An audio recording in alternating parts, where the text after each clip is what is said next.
Welcome back to the Friday Night 360 AZ preview show. I'm Jordan Ham alongside Haley Stasiak. We are now joined by Cactus head coach Joseph Ortiz. Just got his first win as a head coach. And coach, I know you spent 10 years with Eddie Zuby as an assistant coach, probably dreamed about getting that first win as a head coach. When you were kind of envisioning that, did you think it would take over the span of 2 days to go ahead and accomplish win number one for you? I definitely didn't.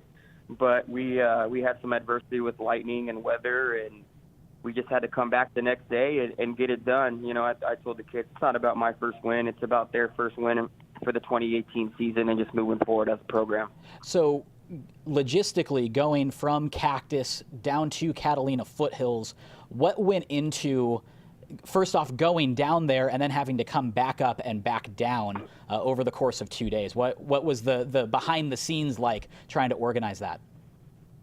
So we try and get to every game 2.5 hours before to get the kids acclimated to their surroundings. And then we went through pregame and we had the delay. We waited till about 8:45 and we called it, and we decided to come back at 4 p.m. So by the time we got back to Cactus, it was about 11:30 at night. And told the kids to get a good breakfast, get some rest, and we had to turn back around and leave about 10 a.m. to head back down to Tucson, and just went through our normal routine, which we were already acclimated to our surroundings, so it was actually easier for us to get ready for the game in that aspect. Got the big win there. Let's take a look at defense here. You've got some playmakers there. The Quinones twins have been guys to watch here early. Who else on this defense are you expecting to come up big for you this year? You know, our middle linebacker, Matthew Herrera, has been fantastic. He had over 10 tackles. He had a sack on his own. We had 7 total team sacks, which I was very impressed with. We have another really good DN named Bobby Lipsy, who's a senior, who had 3 sacks on his own. So, you know, just getting to the quarterback was really good for us. And our secondary is solid. We have a really good corner in Riley Williams, who locked it down. And he was just on great coverage, pressing receivers, and I was very impressed with that. In your system, the quarterback is asked to do a lot and is typically kind of a dual threat guy. Connor Quartz is off to a great start with game number 1 with 4 touchdowns. Just what are you envisioning for him and kind of that quarterback position as it takes shape here this year? You know, to be honest with you, trying to get him in that Spencer Brash level and form. He was no interceptions, which Spencer's really good at, and he matched that equally. He ran for 48 yards with 9 carries to keep teams honest. So that's just the goal. You know, I put a lot on his shoulders with reading coverages and reading defensive ends and pitch reads, and he's just done a great job in that aspect. So he's just got to keep it going. He's super confident right now. Me and him are very loose together, and, you know, I'll let him call plays here and there if he feels something, and we're going to do it. You know, he's a 4.0 kid, super smart. We have a really good relationship, and just to know we have that game 1 already is sky's the limit going forward in the season. You've got a young group of guys here and some guys who are coming off of injuries.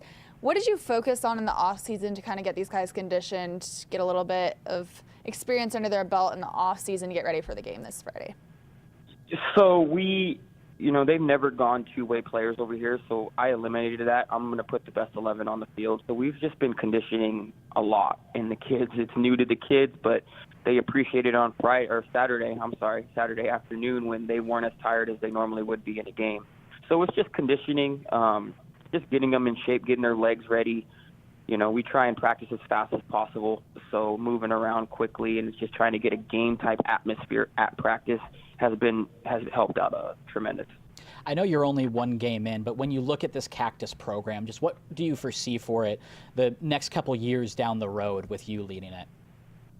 I really hope and believe that these are great kids over here, and my goal is to turn them into a 4A power. That's what I said when I first got over here, and these kids deserve the best. I want a preferred experience for them and a top-notch experience, and to do that, we have to be successful and teach great character and have great kids come in here, and that's my goal since I got here, and we've been doing that. Our numbers are over 100 right now, which hasn't happened here at Cactus in a while, so I'm just happy to get this ball rolling and, you know, just see what happens. You know, at the end of the day, it's just about the kids and giving them that preferred experience. So as long as they're having a good time and they're well taken care of, that's all that matters, and just hopefully the wins fall in after that.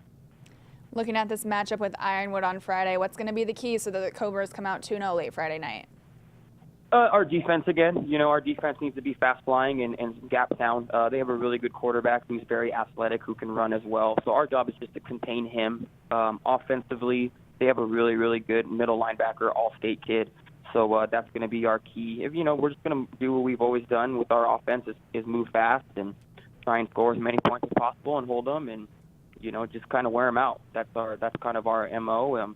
We're very aggressive. I told the kids we're going to be an aggressive team this year with going on fourth down, not punting. We're, pedal to the metal. I want to show these kids that we mean business, and I want to show the state that we mean business as well. Coach, thanks so much for joining us. We appreciate the time. Good luck this Friday. Thank you. I appreciate it. Good stuff there from Coach. A lot of times we talk about offenses and with coaches and just players, and a lot of focus on the offense, but this Cobra defense is something to watch. And that's a credit to Brian Bellis and Coach Ortiz. Brian Bellis was the longtime defensive coordinator for this team, actually left to go coach with Steve Bellis. When Steve Bellis was relieved of his duties, he was still over at Hamilton. One of the first things that Coach Ortiz did was bring Brian Bellis back as that defensive coordinator. So I think that also kind of helped the community rally a little bit around him. If Coach Bellis was given the nod to Coach Ortiz as a new head coach, a first-year head coach, then the fan base could really get behind that. And I found it really interesting, with Connor Quartz and Spencer Brash, who we will have coming up next. Yeah, he'll be our guest coming up next, and he's off to a great start this year also. But just how clear-cut that role is they are going to throw a ton at this quarterback. He's a guy that he was hurt last year, so he didn't have a ton of on-field experience, but you could tell talking to Coach in the offseason. And we saw him in the spring some too. Yeah. You could tell just the reps he was getting and how they were going through that. And you could tell that Ortiz was going very deep with him on schematics and things like that, and it seemed like he wasn't really blinking. And he was a sponge. One game in, very, very impressive with 4 touchdowns. So I think this is going to be a really fun team in 4A to go ahead and put at or view as a contender as they continue to kind of get their feet under them and kind of revamp what Cactus football has been, which has been a really good program for a long time. Coming up next, we're going to have someone Coach Ortiz is very familiar with, Higley quarterback Spencer Brash. Keep it right here.